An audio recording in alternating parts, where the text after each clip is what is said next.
Alright, y'all, welcome back to the channel. The Boston Celtics take a 2-0 lead, and they did it in convincing fashion. They're 2 wins away from going back to the NBA Finals, something that they haven't done since 2022. And as a Celtics fan myself, I'm excited, man. Completely ecstatic. First and foremost, Tyrese Halliburton, he didn't play the whole entire fourth quarter. I want to get this out of the way. Hopefully he's ready to go by game 3.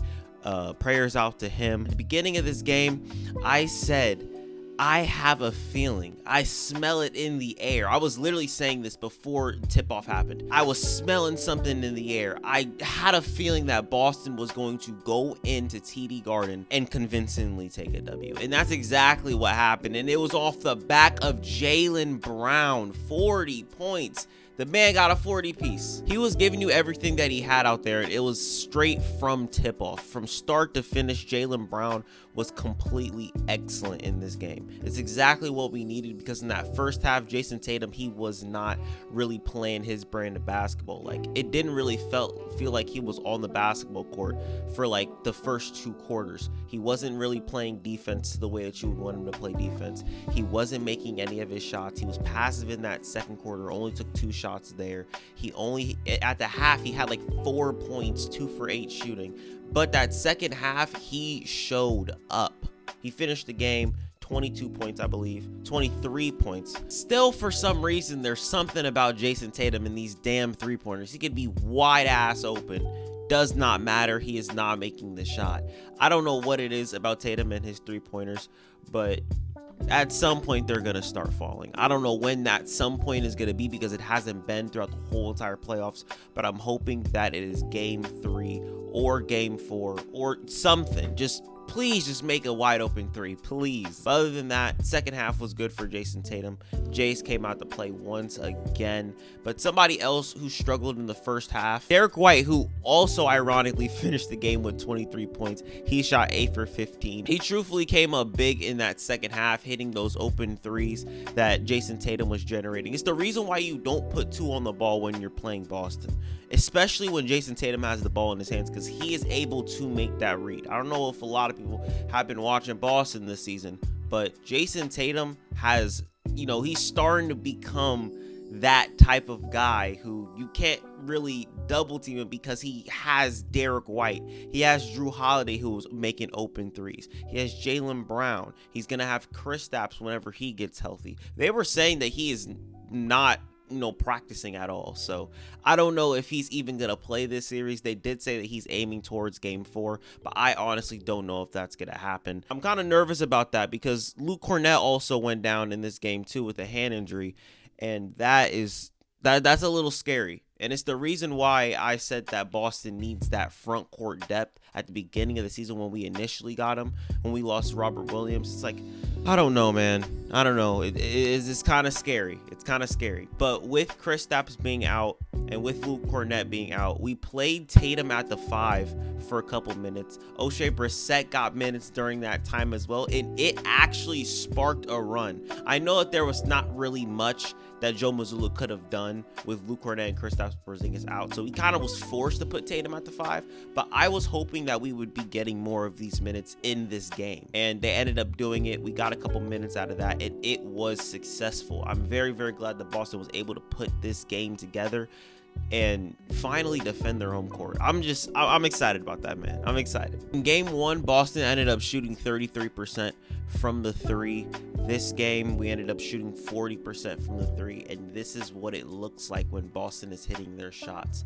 Like I said, I wasn't expecting Boston to have that bad of a shooting night in game 1. We come out, shoot 40% from that long ball, and this is the result that we get. I'm glad that I was right. And I really was just liking a lot of things that Boston was giving me, because like I said earlier, despite no Kristaps, despite no Luke Cornett, who went out with his injury, Boston still went out there and won the rebound battle. Now, granted, it was only by 3, but if I was Boston, I'm running with that, and I'm taking that as a W. Another thing that Boston did, they forced turnovers. They were making sure that they got into their half-court set. They were making sure that Indiana didn't get into their half-court set. I remember in the second half, they were getting a couple points off of them not even having their defense set. And Boston took advantage of that. This is something that Indiana likes to do to other people. And I think another thing that helped Boston in this game was getting Miles Turner in foul trouble, because when he got into foul trouble, he sat down on that bench. He had 0 points and he had limited minutes in this game. And I think that really helped them with him not being on that offensive side for Indiana, not able to make those threes, which when he did get back in the game, he started to hit those threes and I was getting a little bit nervous. But with all that being said, I liked everything that I got from Boston today. Hopefully we can capitalize on that again in game 3 and go up 3-0 with a potential to sweep these boys. This is what I want to see. I don't want to see no competition. I don't want to see no, oh, the Pacers tied the game. Oh, no, I don't need none of that. I don't need no tie series. I don't need no pivotal game 5s. I want to see domination, and that's exactly what Boston gave me in this game. As for Indiana, we need to talk about Indiana, man, because I know I was just talking about their turnovers earlier. I think their turnovers and their lack of offense in that second quarter was really what lost them this game, because they were never able to recover. I don't believe that they even got a lead up until that point. They went on like a terrible skid in the second quarter where they didn't score for like a good 5 game minutes, and it was a little disgusting. I'm not gonna lie, it was a little disgusting. And this is where I want to give Indiana credit, because even when they went on that skid, they found themselves down by 13, but when the half ended, they were only down by like, I believe 6 or 7. I can't really remember, but they cut that lead down, and it was off the back of Siakam. Like Pascal Siakam, man, he looks unguardable. I hate to say it, bro. I actually hate to say it, because like I said in game 1, game 2 was no different. Al Horford was trying his hardest to guard Pascal Siakam. And when the game started, Doris Burke and all of the on the commentating team like, whoa, oh my God, Al Horford's being guarded by Pascal. They're starting off like that. Yes, because we will live with this. We like Al Horford guarding. Al Horford is a very good defender. And when everybody's talking about, oh, we don't want Al Horford in drop, they're going to cook it, oh, they're just leaving him out there on an island, we are okay with that, because we trust Al Horford as a defender. And I think Al Horford trusts his abilities to defend. But against Pascal, I'm sorry, it ain't working, bro. This man shot 13 for 17, got everything that everything he wanted. Literally everything he wanted. It didn't matter what it was. He was going to be right there. That low block, man, he completely destroyed it. At one point, they had the lead down to 3, and I was like, Boston's really going to do it to me again. But of course, my Celtics pulled that out, and Indiana let that slip away. This is the game that you needed to have. You needed at least one of these games in Boston. This goes to my next point. Indiana, they're in trouble. With Tyrese Halliburton having his injury, I don't know what he's going to be looking like. I don't know if he's going to be ready. They did say it was like a leg soreness or something, so hopefully he's ready for game 3. But with his injury being a concern, and with the way that they played today, I think they're in trouble. All I gotta say is that they're in trouble. I'm not sitting here saying that they're gonna completely lose the series. They're not gonna get a game. They're gonna get swept. They're gonna get gentlemen swept, losing 5. I'm not saying all that.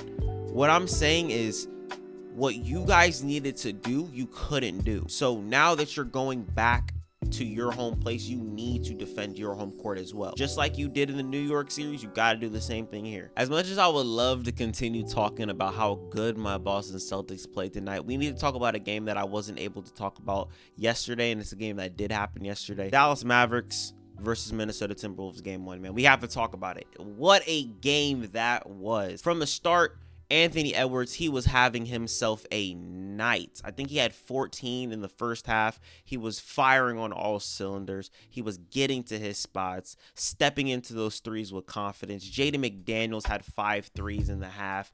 They were playing great. Timberwolves were playing great. That second half, their offense just looked completely egregious.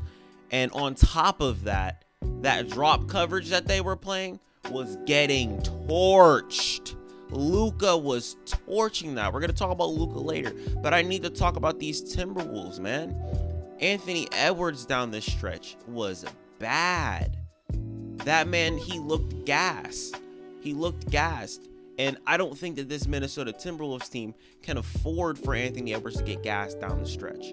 Karl Anthony Towns had the highest usage rate out of anybody on his whole entire team, and he played terrible. Now, I'm not going to sit here and say he was terrible. I just feel like his shot wasn't falling. And if Cat is having a bad game and he's not getting his shot to fall, and Anthony Edwards is gassed, it's like you're not going to win basketball games. That's not a good recipe to win, because those are your two top guys and your two main, forces for offense. So you're gonna need to get some ball rolling. You know what I'm saying? Like, even though Mike Conley was good on defense, he wasn't making shots either. And Mike Conley, we know him as being efficient. If he's not going to be efficient, you're not going to win a game like this. But the fact that they only lost by 3 points is the reason why I'm not nervous for Minnesota, because I know how good their defense is. I know that they can make adjustments to Luka and Kyrie's game, which Luka and Kyrie, we got to talk about them for a second. And let's start with Kyrie. Kyrie, he knew that his leadership needed to be felt in this game. He even said at the top of the second quarter, he was like, I think he said something along the lines of, my team needs me. I've been in this position before, so I got to show them why I am a leader. And I think that he did exactly that, because he was aggressive out of the gate. He ended the game with 30 points. He was really, the bulk of this Dallas Mavericks offense throughout the whole entire game. But when we got down to that fourth quarter, Luka Doncic showed up. He showed the play, man. 15 points in that fourth. Now, it wasn't just on the offensive side with Luka, because he showed up on the defensive side as well. He had like a couple very, very good defensive plays. There was this one play that he had. There was this one play where Mike Conley saw this man, Rudy Gobert, down low with Luka Doncic on him. Good mismatch. Gotta get your 7-foot-1 guy the ball, right? Nope. Luka right there, dog. I have never seen Luka Doncic do something like that in my whole entire life. So when Luka Doncic is out there playing on both ends of the floor on some bad knees, I'm looking at Anthony Edwards like, dude, and you're gassed? Like, you're gassed, bro? You got to give us something, man. You have to give us something. Now, I will give Anthony Edwards this. He did give us a little bit, but he was settling for a lot of threes. Now, we all know how good Anthony Edwards is when he gets to the rim, so we're going to need him to get to the rim in game 2. But with game 1, it's just a fill-out game. I don't necessarily take game 1s too seriously unless it's something so glaring where I'm like, I don't see a world where they are able to stop this. I didn't see that at all in this game 1. So I am anticipating game 2. I do think that they are going to blitz in the Minnesota Timberwolves. I think that they're going to blitz a little bit, because they did have a little bit of success there when they did go to it. But I don't know how often they're going to be doing that, because Luka is able to make that pass. Like, one time they blitzed him and he passed to PJ Washington, wide open 3, missed it obviously. But that's all I got for y'all today. Hopefully you guys enjoyed this video. I'm very, very excited for game 2 of Dallas versus Minnesota tomorrow. Hopefully that's a good one, but I'm about to get out of here, y'all. Hopefully you guys enjoyed this video.